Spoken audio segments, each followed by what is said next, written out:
Minutos. Les pido por favor que vayan entregando al resto que le falta el trabajo.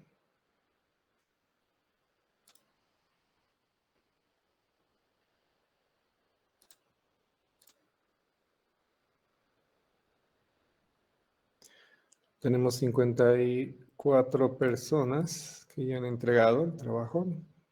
Estamos en esta clase 61 personas. Muy bien, vamos a revisar. Ok, yo voy a ir escogiendo al azar algunas personas que quiero que me expliquen qué es lo que han entendido de lo que han escogido como definición de la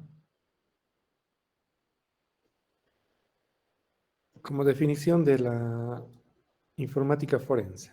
Vamos con Kevin Angulo Montaño.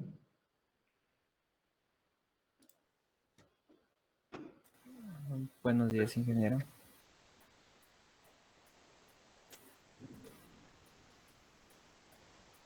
Ahora sí, ya está. A ver, coméntanos por qué has escogido esta definición. Bueno, escogí esta definición porque me pareció relativamente interesante, ¿no? Que diga que la informática forense se basa en un conjunto de procedimientos, tales como identificar, recolectar o preservar, digamos, evidencias de un equipo de computación.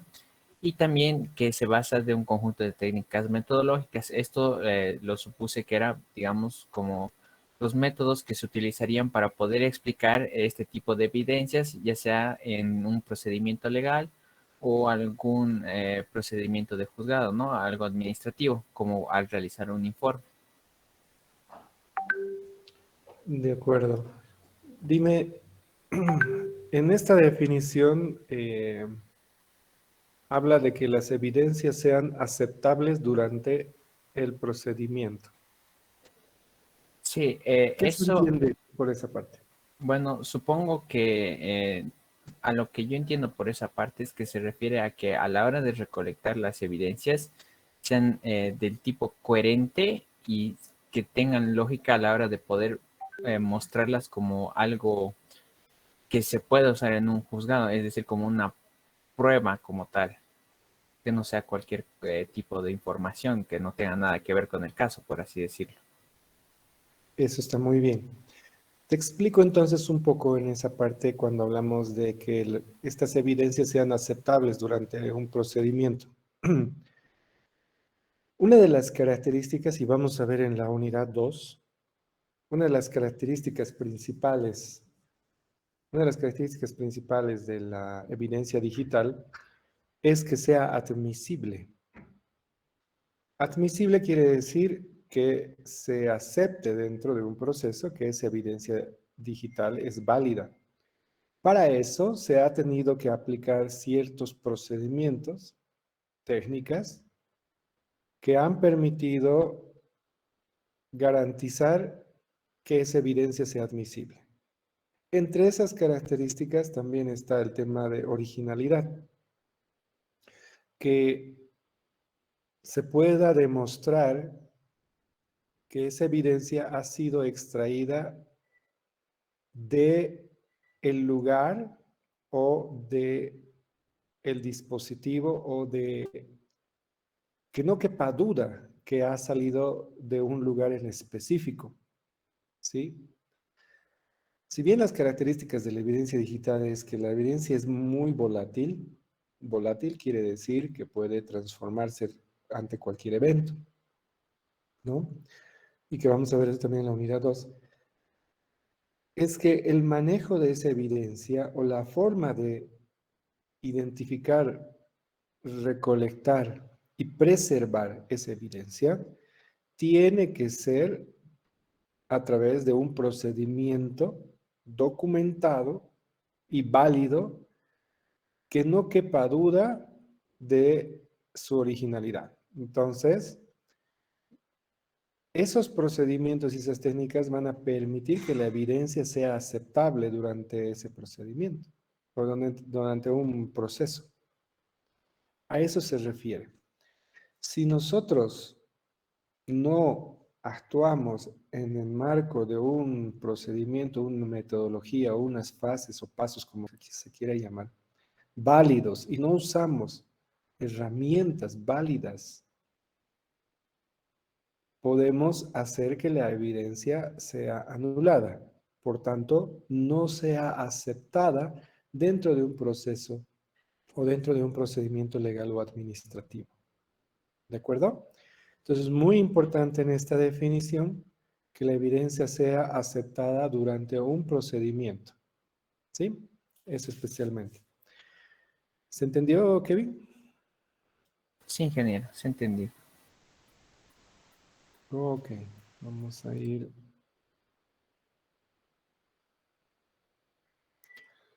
Ibelis no está. Dayana. Dayana Camila, buen día. Buenos días, Inge. Explícanos la definición que has escogido y por qué. Escogí esta definición porque me pareció bastante simple y al punto, por así decirlo. Y lo que me dio a entender es que la informática forense se aplica cuando se ha cometido un delito informático, es decir, solo se va a hacer informática forense si es que ha habido un crimen y se necesita buscar evidencias de ese crimen, por así decirlo. Ok, genial. Sí, de hecho, como les decía en un momento, en un principio, la evidencia digital,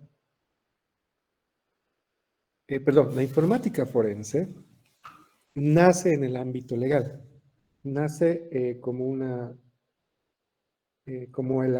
nace para el apoyo a la investigación criminal. Y la investigación criminal dice que busca resolver un hecho o un incidente que contravenga una ley. Entonces, cuando contravienes una ley, estás cometiendo un delito. Esa es la definición de un delito.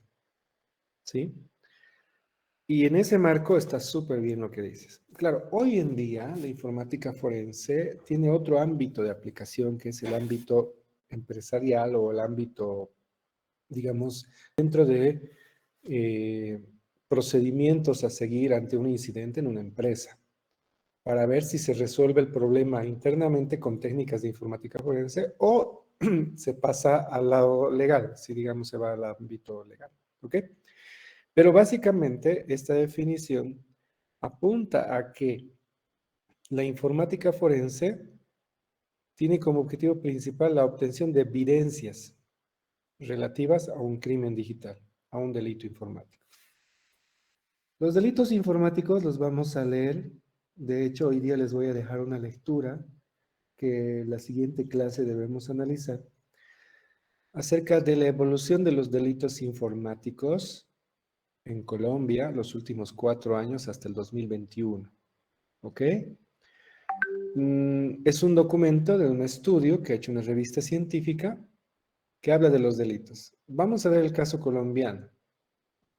Y van a ver que es muy similar a lo que pasa en Bolivia, solamente que como en Bolivia no existe una ley de delitos informáticos, las estadísticas no sabemos cuál tipifica, cuál no. Sí, pero lo que leamos acerca de delitos informáticos para la próxima clase va a ser muy importante para ustedes. Situemos como si Colombia fuera Bolivia, digamos, pero ahí me parece una investigación muy interesante de cómo se ha ido registrando y definiendo los delitos informáticos en base a la ley que ellos tienen. ¿Ok? Un delito informático es un hecho, una actividad o un incidente que contraviene una ley. ¿Sí? Cuando hablamos de delitos, estamos hablando del Código Penal. Y cuando es Código Penal, estamos hablando que tiene una pena, por tanto, tiene un castigo. Y en la medida que nosotros entendamos los delitos informáticos en Bolivia, tipificados por los artículos que hay acá, que son 2 artículos, como les decía ayer, hay 2 artículos locos en Bolivia, del Código Penal, el 363 bis y el 363 ter, que hablan de los delitos informáticos, no hay nada más. Pero el caso colombiano nos va a permitir a nosotros expandir un poco la mente, porque cuando estemos trabajando en el exterior o en otro país, ya vamos a saber los pasos a seguir y las consideraciones que debemos tener en esos países para poder aplicar informática forense, ¿sí? Entonces, esta definición me gusta también porque habla de delitos informáticos o de crimen digital y que ayuda a perseguir la persecución de los cibercriminales, quiere decir encontrar quién, por qué de ese incidente. Dayana, ¿tú conoces algún delito informático en Bolivia? ¿Qué se te ocurre como delito que hayas escuchado o pienses en este momento que es un delito?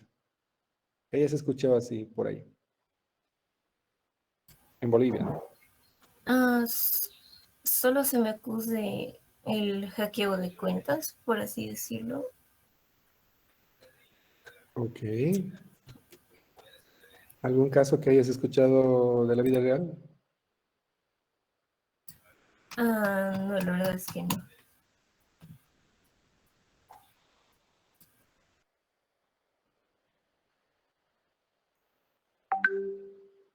Ok, ok. Vamos con Nicole Génesis. Muchas gracias. Vamos con Nicole Génesis Bustamante. Buenos días, Nicole. Buenos días, ingeniero. ¿Cómo estás, Nicole? ¿Nos puedes explicar la definición que tú has escogido? Sí, yo escogí la definición B. Creo que es la más simple que he leído y que va directa al grano. Dice que la informática forense es una disciplina que en todo caso nos va a ofrecer un conjunto de reglas, conocimientos que nos van a ayudar a recopilar, preservar, analizar las pruebas de un ataque cibernético a cualquier tipo de dispositivo de computación, de manera de que estas pruebas no sean válidas durante un proceso legal y podamos postular el motivo detrás de este crimen. Ok, ok. ¿Qué partecita de esta definición es la que más te llama la atención y cuál de estas partes de esta definición es la que no entiendes mucho? Eh, Perdón, ¿podría repetirme la pregunta, por favor? Sí, son dos preguntas. ¿Qué parte de esta definición te llama más la atención?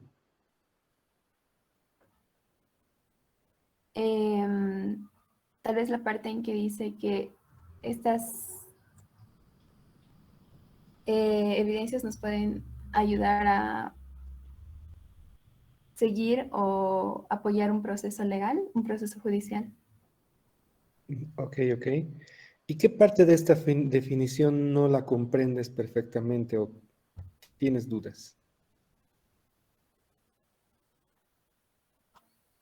Tal vez la parte que dice que produce una brecha o un incidente de seguridad en los sistemas informáticos. Ok, ok. En esta definición nos dice que nos permite extraer, preservar, analizar evidencia cuando se produce una brecha o incidente de seguridad en sistemas informáticos. Cuando se produce una brecha o incidente de seguridad, quiere decir que se ha producido un hecho, algo ha pasado, algo que ha aprovechado una brecha de seguridad, algo que ha filtrado y ha generado algún problema en un sistema informático. Un sistema informático puede ser el sistema operativo, puede ser tu cuenta de correo electrónico, puede ser el software de gestión empresarial de la empresa, puede ser el software bancario, puede ser el sistema que administra la red, ¿sí? Puede ser el sistema de una aplicación móvil. En cualquier sistema informático se ha generado un incidente. Este incidente ha tenido que generar perjuicio y además este tipo de incidente ha tenido que estar tipificado en una ley, ¿ok? Para que esta sirva como, sirva dentro de un proceso judicial. Es decir, cuando nosotros extraemos, preservamos y analizamos esa evidencia de ese incidente, estamos demostrando quién, cómo, cuándo, por qué y para qué. ¿Sí? A eso se refiere. Todos los sistemas informáticos ustedes saben que no son 100% seguros y que tienen brechas y se aprovechan esas brechas de seguridad. Entonces, si alguien se aprovecha de eso y genera perjuicio y genera una actividad que está escrita en una ley, entonces se considera un delito. Y los delitos se pagan, ¿no? ¿De acuerdo? Eso es muy importante tomar en cuenta. Es decir, los delitos informáticos, según las leyes internacionales, según lo que yo he leído de España, de Colombia, de Chile, de Perú, de otros países y con el conocimiento que tengo y lo que he vivido aquí en Bolivia, la amplia experiencia que tengo, por suerte, me hacen dar cuenta de que existen ataques o incidentes, existe un incidente generado por un ataque estructurado, un ataque semiestructurado y un ataque fortuito. Un ataque estructurado es cuando el activo, o sea, el atacante, el activo, genera una estrategia y estructura metodológicamente un ataque, seleccionando su víctima y generando, como se dice, un ataque muy personalizado.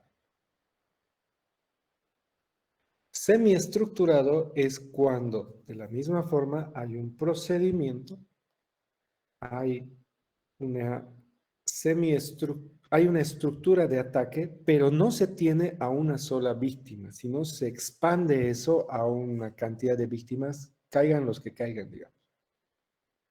Ese es un ataque semiestructurado, donde no dices, voy a atacar a Marcelo Antesano, dices, voy a atacar a todos los ingenieros de sistemas, por así decirlo. ¿Sí? Y en el ataque fortuito o no estructurado, es un ataque de ocasión. Es algo que ocurre porque alguien estaba ahí en su momento y pues ejecutó algo que se vuelve un ataque. El aprovechamiento de una brecha de seguridad generalmente se da por mala configuración de los sistemas informáticos, ¿sí? Mala configuración, es decir, alguien no ha hecho bien su trabajo. Mala configuración de un sistema informático. Esa es una de las principales causas de los incidentes de seguridad. Sí, genera una brecha. La segunda es por problemas en el desarrollo del sistema informático, es decir, en el código fuente. También ahí puede que alguien no haya hecho bien su trabajo, pero por eso mismo todos los sistemas informáticos necesitan actualizaciones todo el tiempo, ¿no? No es que hacen actualizaciones solamente para mejorar el sistema informático, sino que estas actualizaciones generalmente se hacen para cerrar brechas de seguridad, que cuando son brechas de seguridad conocidas, ya se los tipifica como exploits. Un exploit es una brecha de seguridad conocida, ¿sí? Y la tercera causa de ataques de seguridad, de ataques cibernéticos, como quieran llamar, es por la no actualización de los sistemas informáticos. Porque como les dije hace un momento, cuando se hace una actualización, se están cerrando las brechas de seguridad que se han ido reportando durante un cierto tiempo de uso o explotación de un sistema informático. Entonces, un sistema informático generalmente es vulnerable en la mayoría de las veces por esas tres causas. Una, por eh, mala configuración, o sea, por mala configuración del sistema informático. Dos, por problemas en el código fuente, o sea, mal desarrollo del sistema informático. Y tres, por falta de actualizaciones, políticas de actualizaciones del sistema informático. ¿Ok? Una de las causas hoy en día, o digo, un negocio hoy en día, ¿saben ustedes que los sistemas informáticos, vamos a hablar del software en específico, vamos a hablar del software. El ciclo de vida del software. El ciclo de vida del software, todo el mundo piensa que análisis, diseño, implementación, desarrollo, pruebas, entrega, cierre, ¿no? Algo así, un ciclo. Ciclo genérico. Sin embargo, yo creo que el ciclo de desarrollo de software nunca termina.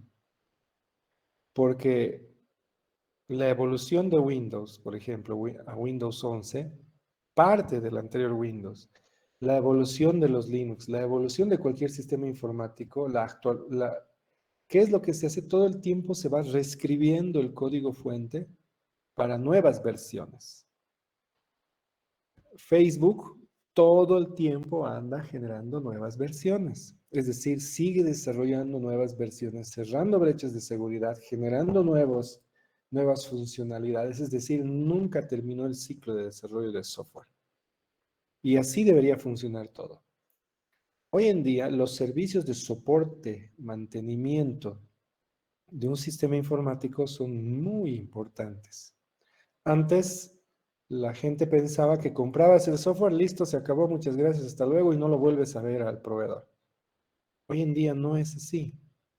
Desde hace muchos años se obliga a las empresas a que tienen que contratar mantenimiento del software y soporte técnico autorizado, especialmente las empresas que manejan o están reguladas por alguna institución, por ejemplo, los bancos. Los bancos necesitan, por norma, cualquier software, hasta el software de control de filas, tiene que estar con un contrato de mantenimiento y soporte técnico. Cuando hablamos de mantenimiento, estamos hablando de que debería poder tener actualizaciones, nuevas actualizaciones que se saquen de ese software. Y soporte técnico autorizado por los que han construido ese software. Y eso es cierto. Yo me he cruzado con ese tema. Un software de control de filas de un banco tiene que tener ese contrato por detrás, por normativa del ente regulador, que se llama la ASFI. Lo mismo para su sistema web, para su aplicación móvil, para todo, para sus sistemas operativos, para todo. La política de mantenimiento y soporte técnico es parte del negocio de la industria del software. Ya terminó eso de que las empresas compran y después se olvidan. Es que si se olvidan, no hay actualizaciones y eso genera brechas de seguridad. Y esas brechas de seguridad son de los sistemas informáticos y eso es lo que tenemos que prevenir con políticas de seguridad. Eso dentro de los sistemas de seguridad. Pero dentro de la informática forense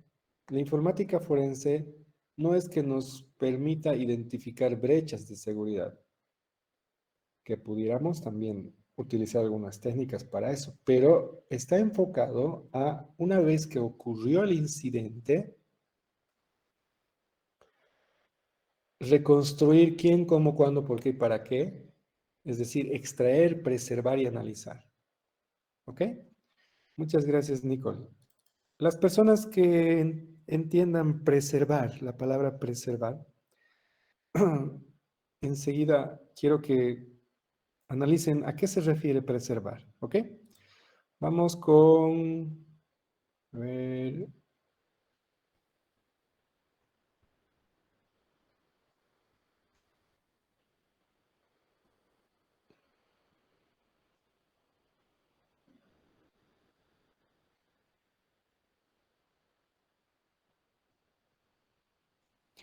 Luis Fernando Cadima, ¿cómo estás, Luis Fernando? Buenos días. Buenos días, Inge. A ver, coméntanos la definición que has escogido y por qué la has escogido. La definición que elegí fue la E y dice que la informática forense es una disciplina que dentro de las ciencias forenses dedicada a la recolección de pruebas digitales de un dispositivo electrónico para fines judiciales, ¿no? La elegí porque me llamó la atención la parte de que es una disciplina dentro de las ciencias forenses, ¿no? Eh, Ok, la parte también de la recolección de pruebas digitales de diferentes dispositivos para fines judiciales, igual es algo que me llama la atención por el hecho de que se necesita software que sea capaz de realizar estos análisis y la investigación correspondiente. muy bien, muy bien. A ver, vamos a hablar de dos cosas en esta definición. Creo que todo el resto se entiende para todos y hemos hablado bastante en las anteriores definiciones, pero aquí habla de dispositivos electrónicos, ¿no? Que hemos hablado un poquito, pero vamos a definir bien. Un dispositivo electrónico, entonces, hemos dicho que es un medio por el cual se ha generado, se ha almacenado o se ha, ¿cómo es? A ver, se ha generado, se ha almacenado o ha procesado, o sea, ha hecho un proceso, o ha transferido, por así decir, datos. Datos.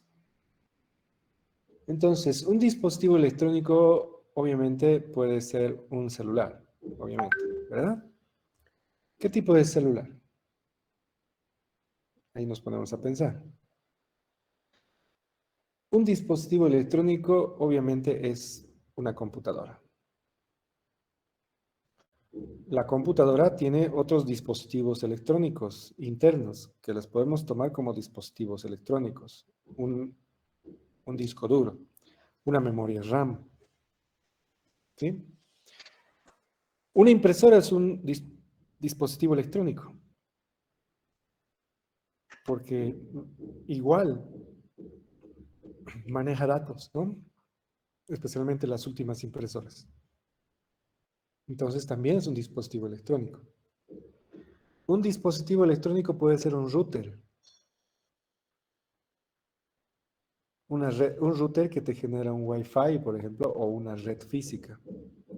Un dispositivo electrónico puede ser una cámara de vigilancia que tiene un procesamiento, un almacenamiento interno. ¿Sí? Un dispositivo electrónico hoy en día puede ser un Smart TV, que igual genera información o administra información, datos. Hoy en día, por la Internet de las cosas, los dispositivos como los refrigeradores, las lavadoras, el uso de domótica e Internet de las cosas permiten entonces que todos los dispositivos puedan ser auditables. Se constituyen en dispositivos electrónicos que van a contener, de cierta forma, rastros digitales. Y esos son los que nosotros deberíamos poder extraer. Primero, identificamos. Segundo, podemos adquirir o extraer, como se quiera llamar, y preservamos. Necesitamos preservar eso, que no se pierda. ¿Cómo hacemos para preservar una evidencia digital?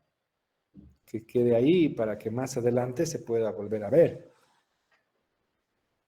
¿Sí? Y obviamente hacer el análisis de la información que requerimos sacar de esas evidencias digitales para saber quién, cómo, cuándo, qué, por qué, para qué. ¿Verdad? Entonces, los dispositivos electrónicos, Luis, son todo aquel dispositivo que va a contener un rastro digital. ¿Ok? Los dispositivos electrónicos, especialmente los discos duros y los sistemas informáticos, los sistemas operativos,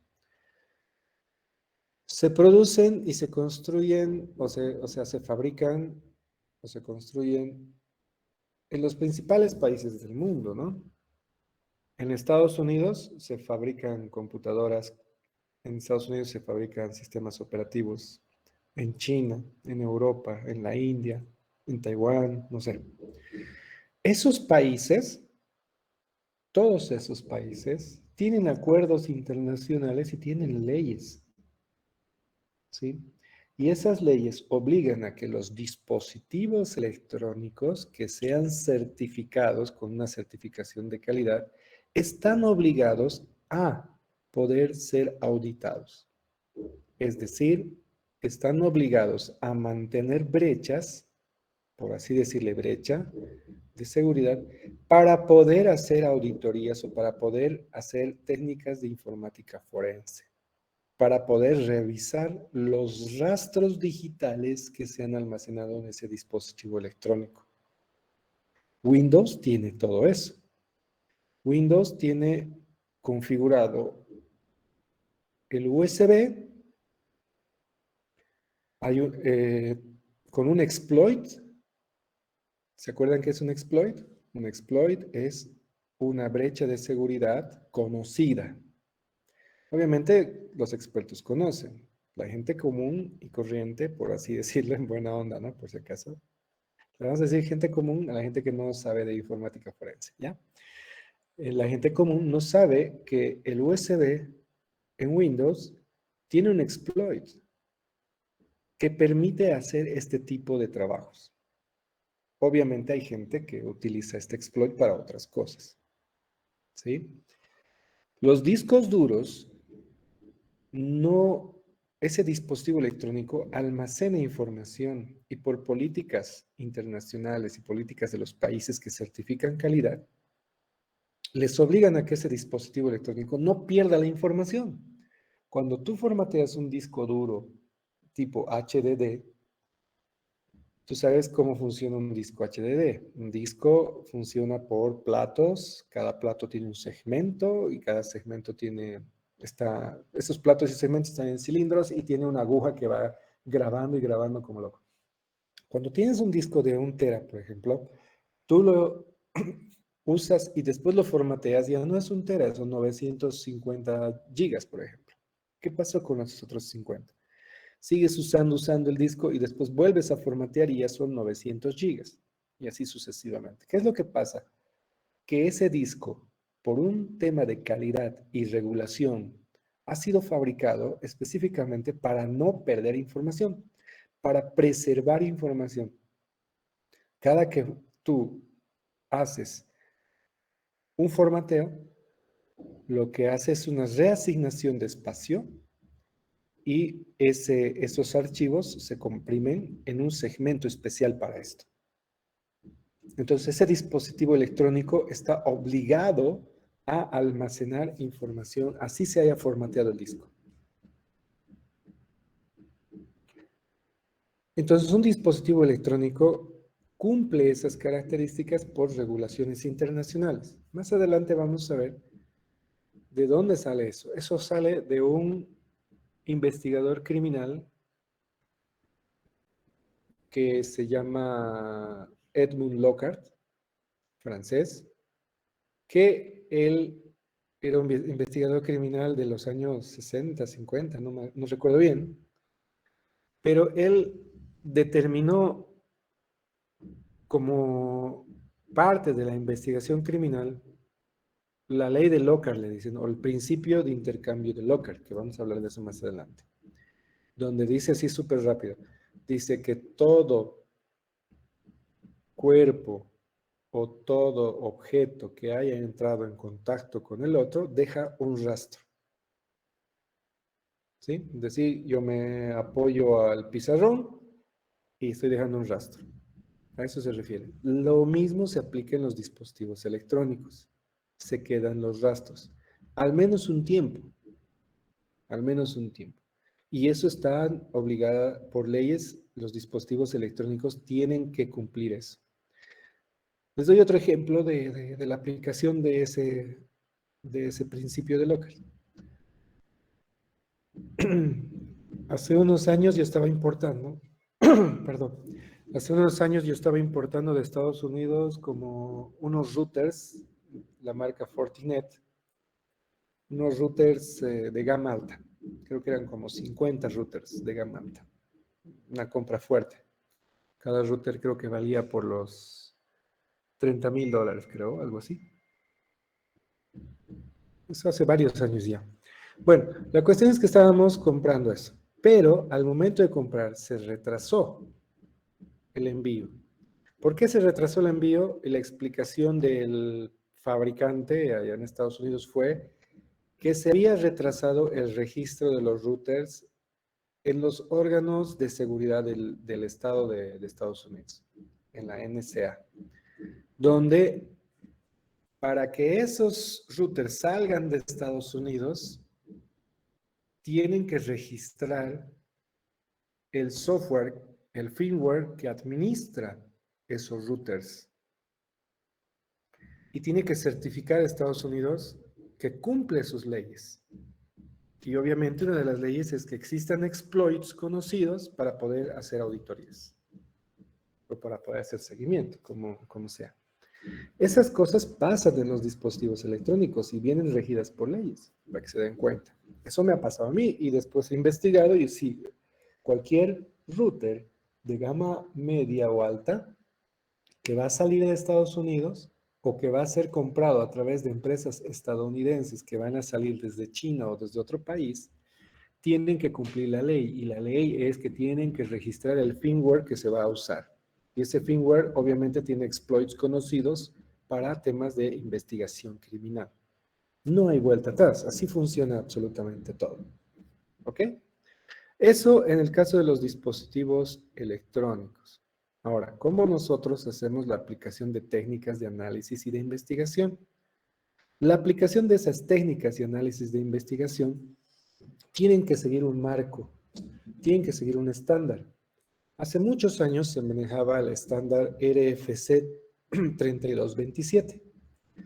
El estándar RFC 3227 fue muy usado durante muchos años. Ha quedado obsoleto.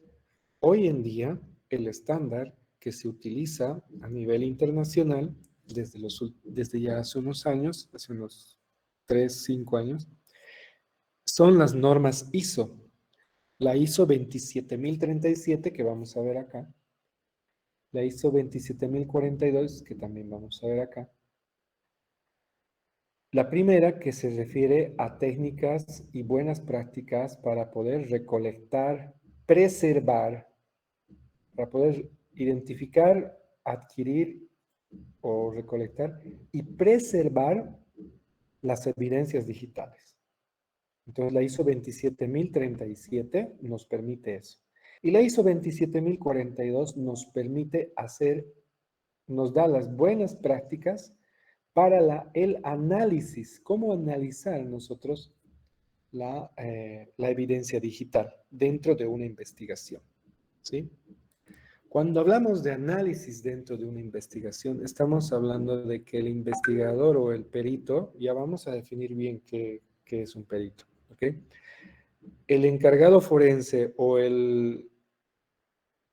la persona autorizada para hacer la primera intervención, que más adelante vamos a definir, que es el DFR, es Digital First Evidence Response, que es la primera persona que tiene que responder a la evidencia digital, que está definido en la ISO 27037. Esa persona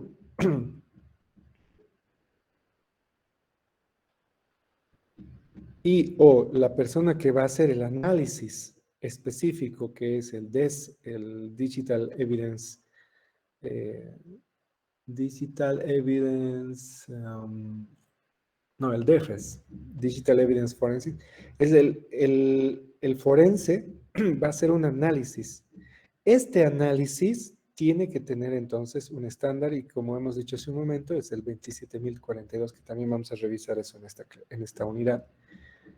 Cuando hacemos buenas prácticas del análisis, ¿qué es lo que el investigador o esa persona va a buscar? Recolecta la evidencia, tiene la evidencia en su equipo, digamos. ¿Y qué es lo que tiene que buscar principalmente? tiene que buscar la información solicitada en los puntos de pericia.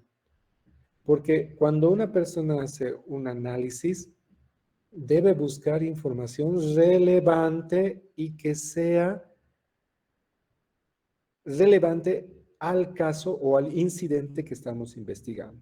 Puede encontrar mil cosas que son de otros delitos, pero eso es otro tema, eso es otro informe.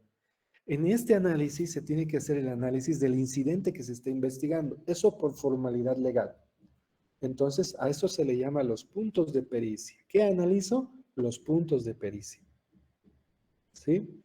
Y eso generalmente, por lo menos en Bolivia, a mí me ha pasado cuando me han hecho jurar con perito informático para un caso, en mi acta de perito decía los puntos de pericia. ¿Qué debo buscar? Porque eso nos lo dice el fiscal o el investigador principal o el juez. Te da una orden y te dice, investigue esto. Si encuentras otros delitos, haces otro informe aparte, sugieres. ¿Sí? Entonces se hace un análisis en base a que la evidencia tiene que ser relevante para la resolución de ese incidente. ¿De acuerdo? No sé si hasta ahí alguien tiene alguna duda, alguna consulta.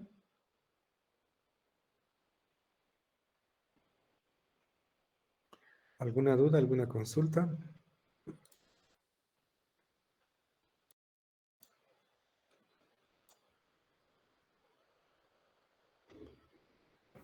Yo tengo una duda, Inge. ¿El tema de los exploits que menciono es algo que vamos a aprender también?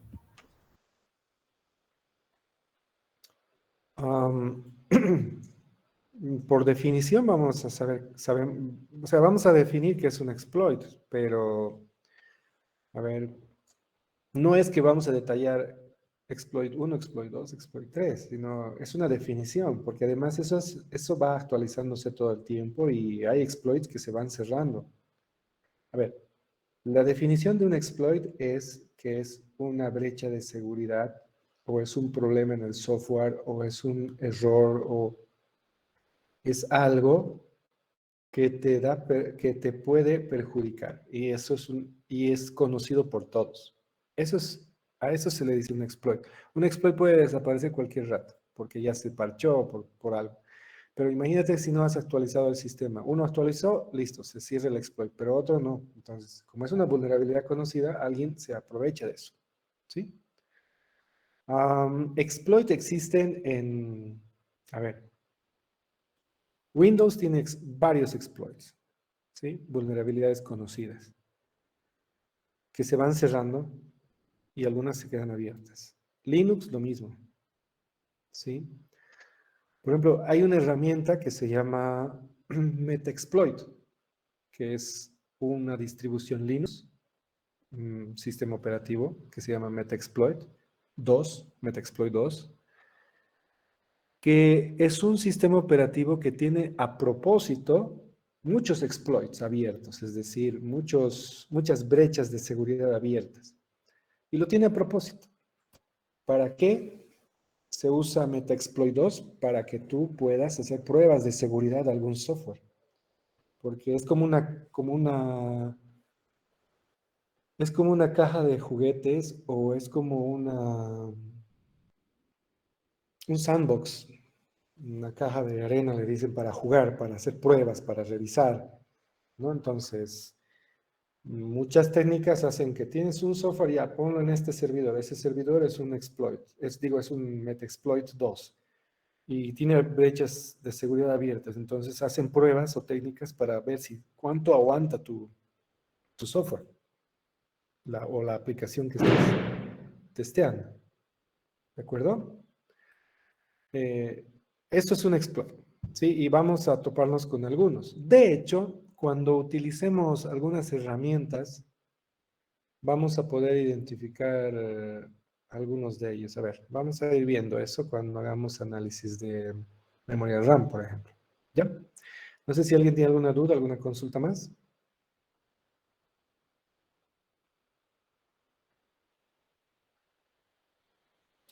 Los que tienen dudas o consultas, por favor pongan uno en el chat Los que no tengan preguntas, por favor pongan 0.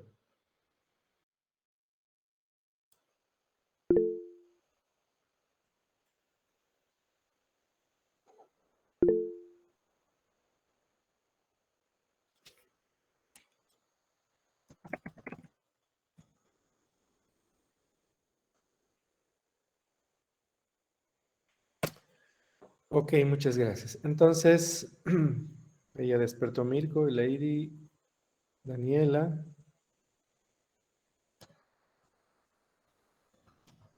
Bueno, vamos a cerrar ahí el chat. Muchísimas gracias entonces. A ver, las clases conmigo son así.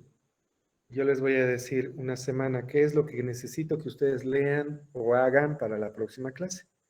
Entonces, el día de hoy se va a publicar qué es lo que quiero que lean o hagan o qué trabajo necesito que hagan para la próxima clase.